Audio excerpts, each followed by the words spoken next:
शरद पवारांनी त्यांच्या घरच्या लग्नामध्ये श्रीमंतांना त्यांचा थाट दाखवलाय आणि कार्यकर्त्यांना त्यांची लायकी। या लग्नामध्ये सत्ताधीश होते, मंत्री होते, विरोधक होते, उद्योगपती होते, कलाकार होते, खेळाडू होते, नव्हते ते कार्यकर्ते, कारण त्यांना बोलावलं गेलं नव्हतं, कारण त्यांची तेवढी लायकी नव्हती। महाराष्ट्रामध्ये 4 मोठे पक्ष काम करतात। भाजप हिंदुत्वाच्या नावानं लढतं, शिवसेना मराठी अस्मितेच्या नावानं, राष्ट्रवादी जातीच्या समीकरणांवर आणि काँग्रेस मायनॉरिटी अपीजमेंटवर। पण या विचारधारा तुमच्यासाठी असतात, कार्यकर्त्यांसाठी असतात, तुम्हाला लढण्यासाठी, एकमेकांची डोकी फोडण्यासाठी। समाजाच्या वरच्या मजल्यावरती जिथं ही लोक राहतात तिथं कुठलीही जात नसते, कुठलाही धर्म नसतो, तिथं असतात संबंध, सत्ता आणि संपत्ती। तुम्ही त्यांच्या विचारधारा जपता आणि ते आपापल्या सत्ता। असं नसतं तर प्रस्थापित मराठा राजकारणावरती पक्ष बनलेल्या घरातली मुलगी ही मराठा नसलेल्या कुटुंबामध्ये दिली गेली नसती। असं नसतं तर ज्या उद्योगपतींनी देश विकून खाल्ला, इथली जंगलं विकून खाल्ली असं म्हणणारे विरोधक त्यांच्या मांडीला मांडी लावून बसले नसते। असं नसतं तर या पक्षांनी देश विकून खाल्ला आणि त्यांनी दहशतवाद्यांचं समर्थन केलं असे म्हणणारे दोन्ही पक्षाचे नेते तिथं आनंदानं सोबत राहिले नसते। असं नसतं तर बॉलिवूड स्टार्समुळे आमची संस्कृती धोक्यात आली म्हणणारे त्यांच्यासोबत फोटो घेण्यासाठी धडपडले नसते। असं नसतं तर हिंदू मुस्लिमाच्या नावानं दोन्ही साईडनी आग लावणारे नेते तिथे एकाच प्लेटीमध्ये बर्फी खाताना दिसले नसते। असं नसतं तर महिलांच्या संरक्षणाचा आव आणून एकमेकींचा गळा घोटायला निघणाऱ्या महिला नेत्या तिथे एकमेकाच्या गळ्यात पडल्या नसत्या। आणि असं नसतं तर शाहू फुले आंबेडकरांची विचारधारा सांगणाऱ्या घरातली मुलगी ही RSSच्या विचारधारा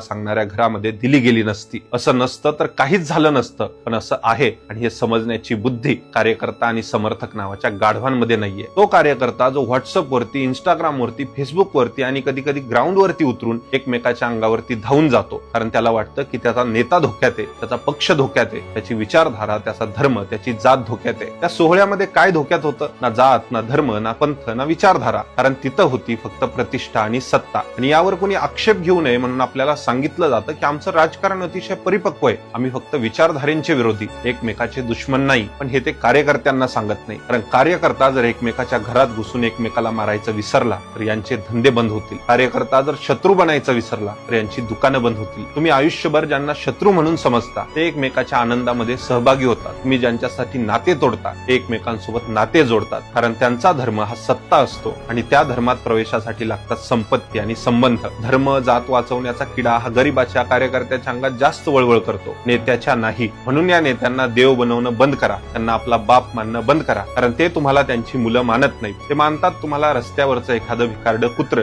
ते जगलं काय आणि मेलं काय त्यांना काही फरक पडत नाही, कारण त्यांना माहितीये नवीन कुत्री जन्म घेत आहेत। जय महाराष्ट्र।